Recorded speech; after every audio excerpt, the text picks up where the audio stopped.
तो अभी हम लोग बात करने वाले हैं यूपीपीएससी लेक्चरार के बारे में। तो उसका मैंने इंटरव्यू दिया है 12th को, जो कि 2 दिन पहले हमने इंटरव्यू दिया है। प्रयागराज में मेरा इंटरव्यू था, तो उसी के बारे में बात करेंगे। क्या क्या डॉक्यूमेंट्स लग रहे हैं, कैसा गया मेरा इंटरव्यू, और किस किस टाइप के क्वेश्चंस पूछे जा रहे हैं वहाँ, और मुझसे क्या पूछा गया। तो चलिए स्टार्ट करते हैं। देखिए, सबसे पहले आप वहाँ पहुँचेंगे तो गेट नंबर 3 में एंट्री करना है। और गेट नंबर 3 उन्होंने, जैसे कि आप जाएंगे तो 3 गेट मिलेगा कस्तूरबा गांधी मार्ग में। तो 3 गेट में बीच वाला गेट है गेट नंबर 3। तो गेट नंबर 3 से एंट्री होगी। वहाँ बैग वगैरह रखने के लिए एक और रूम इन्होंने दिया है, वहाँ बैग वगैरह रखेंगे। फिर बाकी आपको बुलाया जाएगा डॉक्यूमेंट वेरिफिकेशन के लिए।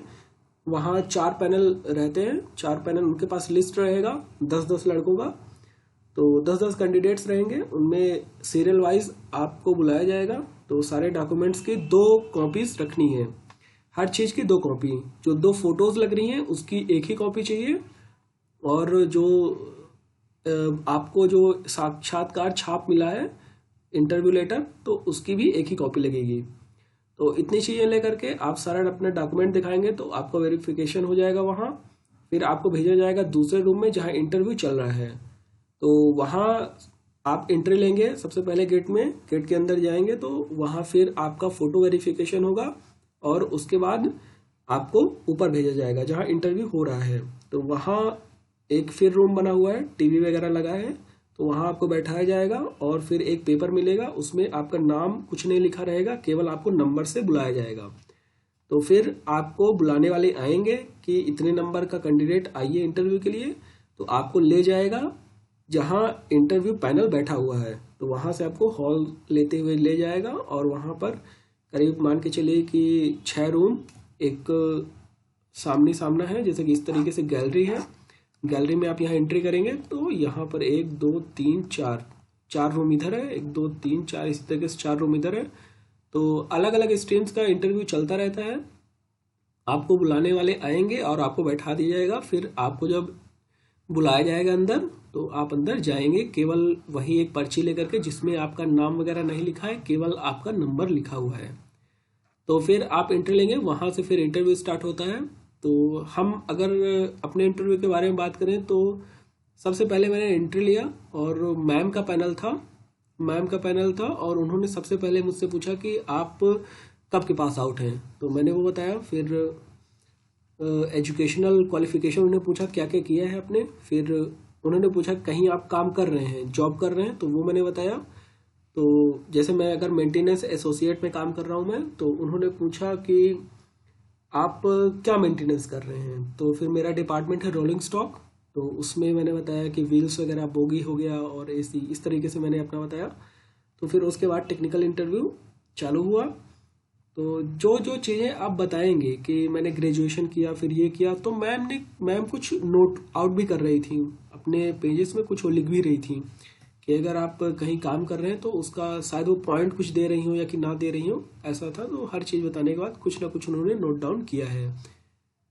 फिर यहाँ से मैम ने पूछा कि तुमने थर्मोमीटर तो खूब यूज़ किया होगा कोविड में, तो उस थर्मोमीटर में क्या प्रिंसिपल है उसका, ये क्वेश्चन था। फिर उन्होंने पूछा कि मरकरी ऊपर जाता है लेकिन वो अपने आप नीचे नहीं आता, क्यों? जब तक आप उसको झटका नहीं देते तब तक मरकरी नीचे नहीं आता, तो उसका रीज़न पूछा। फिर थर्मोमीटर किस प्रिंसिपल में वर्क करता है, वो चीज़ पूछा। फिर और एक पूछा कि इस टाइम पे टायर्स में कुछ नया भरा जा रहा है एयर को छोड़ करके, तो क्या है वो, ये उन्होंने पूछा। तो उसका आंसर मुझे नहीं पता था एग्जैक्टली। मैंने तो बोला कि ट्यूबलेस वगैरह टेक्नोलॉजी तो आई हुई थी, तो बोले कि उसमें भी तो एयर रहता है। फिर मैंने बोला हाँ। फिर उन्होंने बताया कि चलो ठीक है, एकदम नई टेक्नोलॉजी है तो शायद ना पता हो। फिर टेक्निकल जो पैनल रहते हैं 2, वहाँ पर तो सबसे पहले पैनल ने मुझसे पूछा कि तुम्हारा बीटेक का प्रोजेक्ट क्या था, मतलब तुम्हारे प्रोजेक्ट्स क्या क्या हैं। तो मैंने बताया कि सर मैंने फॉर्मिंग में काम किया है। तो उन्होंने पूछा कि नॉर्मल मैन्युफैक्चरिंग प्रोसेस और एडिटिव मैन्युफैक्चरिंग प्रोसेस में क्या डिफरेंस है। फिर वो मैंने बताया। उसके बाद बोले कि व्हाट इज़ फॉर्मिंग। फिर फॉर्मिंग के बाद उन्होंने पूछा कि स्ट्रेस स्ट्रेन क्या है। तो जब मैं स्ट्रेस स्ट्रेन बताने लगा तो उन्होंने बोला कि ऐसा करिए, आप बोर्ड में जाइए, बोर्ड में समझाइए। तो फिर मैं जब बोर्ड में गया तो उन्होंने बोला कि अच्छा ऐसा करो कि तुम स्ट्रेस स्ट्रेन डायग्राम बना दो और बताओ कि क्या कैसा है। तो मैंने फिर बनाया। तो जब स्ट्रेस स्ट्रेन डायग्राम मैंने बनाया तो उन्होंने पूछा कि इसमें जैसे कि इस तरीके से मैंने बना दिया। फिर मैंने बताया कि मैं माइल्ड स्टील ले रहा हूँ क्योंकि मैक्सिमम पॉइंट्स इसमें मिलेंगे, बाकी सारी चीज़ें। तो जब इस तरीके से मैंने बनाया तो उन्होंने बोला कि ये सारे पॉइंट्स क्या हैं। फिर मैंने पॉइंट्स बताए। फिर बोले कि इसमें अपर यील्ड और लोअर यील्ड क्या है। तो वो मैंने क्वार्टर एटमॉस्फेयर जो बनता है तो उसके बारे में बताया।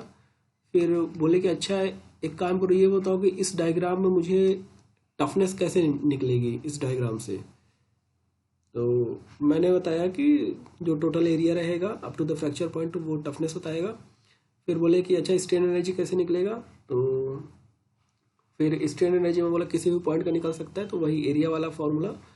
फिर बोले कि अच्छा एक काम करो कि ये जो तुम अभी तो मेरे क्वेश्चंस के आंसर दे रहे हो, सपोज करो कि तुम पढ़ाने गए स्ट्रेस स्ट्रेन डायग्राम, तो कैसे पढ़ाओगे।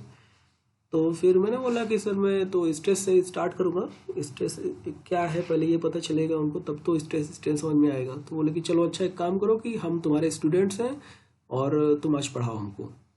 तो फिर मैं वही स्ट्रेस वगैरह मैंने स्टार्ट किया और स्ट्रेस को मैंने बताया कि इस तरीके से अगर बॉडी वगैरह लगा है तो ज़रूरी नहीं कि हम फोर्स लगा रहे हैं तो स्ट्रेस आएगा ही। स्ट्रेस का डिफिनेशन वगैरह बताया। फिर इस तरीके से फोर्स वगैरह लगा करके बताया कि जब वर्टिकल लगेगा बॉडी में, तो मतलब सारी चीज़ें मैंने बताई कि कैसे स्ट्रेस क्या होगा। फिर जब मैं स्ट्रेन बताने लगा तो बोले अच्छा ठीक है तुम चले जाओ आप और सीट में आओ। तो जब मैं फिर बोर्ड से पूरा रफ वगैरह करके सीट में बैठा तो बोले कि जो दूसरा पैनल था वहाँ से उन्होंने पूछना स्टार्ट किया कि ये बताओ कि इसमें तुमने प्रोडक्शन और सोम डिज़ाइन के अलावा और क्या पढ़ा है। तो मैंने बताया कि sir heat transfer, fluid mechanics. तो उन्होंने बोला अच्छा बॉइलिंग एंड कंडेंसेशन में। तो जैसे ही वो और मतलब पूछने वाले थे उसको डिटेल, मैंने कहा sorry sir I am not comfortable, I have not revise this topic. So बोले कि अच्छा हाँ तुमने तो बोला हीट ट्रांसफ़र। सो हमें बोला यस सर। वो जबकि बॉइलिंग एंड कंडेंसेशन एक तरीके से मास ट्रांसफ़र में आ जाता है। तो फिर बोले कि अच्छा ठीक है ये बताओ कि फोर्स्ड कन्वेक्शन और फ्री कन्वेक्शन में कौन कौन से पैरामीटर्स रहते हैं। अगर हमने नसल्ट नंबर लिया है तो उसमें फ्री कन्वेक्शन और फोर्स्ड कन्वेक्शन में क्या क्या पैरामीटर्स रहेंगे। तो फिर मैंने वो बताया Reynolds number, ग्रेसॉफ्स number, Paintal number, ये सब मैंने बताया उनको। फिर बोले कि अच्छा ये बताओ कि जब हम फिन्स का यूज़ करेंगे तो नेचुरल कन्वेक्शन में ज़्यादा फिन्स इफेक्टिव रहेगा कि फोर्स्ड कन्वेक्शन में। तो मैंने बोला सर फोर्स्ड कन्वेक्शन में जनरली हम नहीं यूज़ करते क्योंकि ऑलरेडी अपना एच ज़्यादा है तो कोई ज़रूरत नहीं उसकी, नेचुरल कन्वेक्शन में ही उसकी वैल्यू ज़्यादा रहेगी।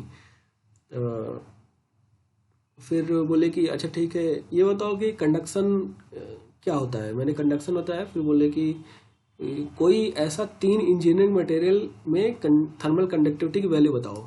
तो फिर मैंने बताया, सबसे पहले मैंने सिल्वर बताया कि 410 अराउंड। तो बोले कि सिल्वर इंजीनियरिंग मटेरियल है। फिर मैंने बोला कि सॉरी सर उतना यूज़ नहीं होता। फिर मैंने स्टील वगैरह बताया, स्टील, कॉपर, अल्मोनियम। तो फिर अल्मोनियम का पूछ रहे थे वो स्ट्रेस दे करके। तो मैंने बोला सर सॉरी सर एग्जैक्ट हमको नहीं याद है लेकिन अराउंड 200 समथिंग। तो बोले कि चलो ठीक है। फिर उन्होंने और क्या पूछा तो और बाकी फिर मैम ने स्टार्ट किया। बोले कि अच्छा ये बताओ कि इस रूम में क्या हो रहा है। तो मैंने बोला एसी वगैरह लगा हुआ है, कूलिंग हो रहा है, एसी रेफ्रिजरेटर लगा हुआ है, फ़ैन चल रहा है। बोली फ़ैन कूलिंग डिवाइस है। मैंने बोला कि मैम एक्सटर्नल कुछ इनपुट नहीं दे रहा है फ़ैन, बस जो यहाँ पर एयर है उसी को सर्कुलेट कर रहा है, एच की वैल्यू बढ़ा रहा है। तो बोले कि क्या हो रहा है फिर। तो मैं बोला कि मैम कंफर्ट हो रहा है। बोले कि कंफर्ट को क्या बता रहे हैं, मतलब क्या हो क्या रहा है, टेक्निकल टर्म बताओ। तो मैंने बोला कि मैं थोड़ी देर सोचा। फिर मैंने बोला कि मैम कन्वेक्शन हो रहा है, कन्वेक्शन में एच की वैल्यू, हीट ट्रांसफर कोफिशिएंट की वैल्यू बढ़ा दे रहा है वेलोसिटी की वजह से, तो कन्वेक्शन का रेट इंक्रीज हो रहा है। मैम बोले कि चलो ठीक है। फिर बोले कि मतलब सामने एक फ्लैग रखा था इंडिया का। तो बोले कि इस फ्लैग के बारे में कुछ ऐसा बताओ जिससे कि हमको ये लगे कि हाँ तुम अपने कंट्री में प्राउड फील करते हो। तो फिर मैंने वही लेंथ टू विड्थ रेशियो बताया, व्हील्स क्या सिग्निफाई करते हैं वो बताया, और ग्रीन सैफ्रॉन और वाइट कलर क्या है, ये सारी चीज़ें मैंने बताई। फिर उन्होंने बोला कि अच्छा, आजकल लोग बोलते हैं ग्रीन बिल्डिंग, ग्रीन इकोनॉमी, सारा कुछ ग्रीन है, तो फिर ग्रीन हाउस इफेक्ट में ग्रीन हाउस गैसेस क्यों हार्मफुल हैं। तो उसमें मैं थोड़ी देर सोचा, फिर मैंने बोला कि आई एम नॉट श्योर, बट मुझे जो लगता है। तो मैम बोले कि चलो ठीक है, किसी किताब में थोड़ी लिखा रहेगा ये क्वेश्चन, तुम्हें जो लगता है तुम वही बताओ। फिर मैंने बताया कि एक तरीके से इन्वायरमेंट में कार्बन डाइऑक्साइड वगैरह ग्रीन हाउस गैसेस को एब्जॉर्ब करता है, ऑक्सीजन रिलीज करता है, तो शायद इस वजह से है। फिर मैम ने बोला कि नहीं, ऐसा नहीं है, किसी भी चीज़ की अधिकता हार्मफुल है। तो ग्रीन हाउस गैसेस है सही, उन्हीं की वजह से हम जीवित हैं, लेकिन उनका जो इंक्रीजिंग क्वांटिटी है उसकी वजह से हार्मफुल हैं वो गैसेस। फिर बोले कि अच्छा ग्रीन हाउस गैसेस के नाम बताओ, तो मैंने भी बताया carbon dioxide, carbon monoxide, nitrous oxide. फिर मैम बोले कि कुछ एक बहुत इंपॉर्टेंट गैस तुम मिस कर रहे हो। फिर मैं थोड़ी देर सोचा, मुझे नहीं ध्यान आया, तो मैम ने बोला कि एसी से क्या निकलता है। फिर मैं बोला सॉरी मैम, क्लोरोफ्लोरोकार्बन। तो फिर और एक क्वेश्चन मैं शायद मिस कर रहा हूँ, तो कुछ एक आध क्वेश्चन और पूछा था। तो फाइनली ऐसा रहा इंटरव्यू। ओवरऑल ठीक था, उतना दो चीज़ें मैं नहीं बता पाया। एक तो एडिटिव मैन्युफैक्चरिंग में लेयर बाय लेयर वर्ड मुझे भूल गया था, लेयर बाय लेयर मैन्युफैक्चरिंग होता है उसमें, तो उसको एडिटिव मैन्युफैक्चरिंग बोलते हैं, तो वो चीज़ मैं भूल गया। मैंने उसमें कन्वेंशनल और एडिटिव में मैंने प्रिंटिंग टेक्नोलॉजी ले लिया था, तो उसको मैंने रिलेट करके बताया, तो वो वहाँ पर मेरा गड़बड़ हुआ। और थर्मोमीटर में एक चीज़ मैंने बहुत गलत बोल दी कि कैपिलरी राइज होता है मरकरी में, थर्मोमीटर जब मेज़र करते हैं, तो इस वजह से वो ऊपर रहता है। पता नहीं, मेरे हिसाब से ये ज़्यादा सही नहीं था।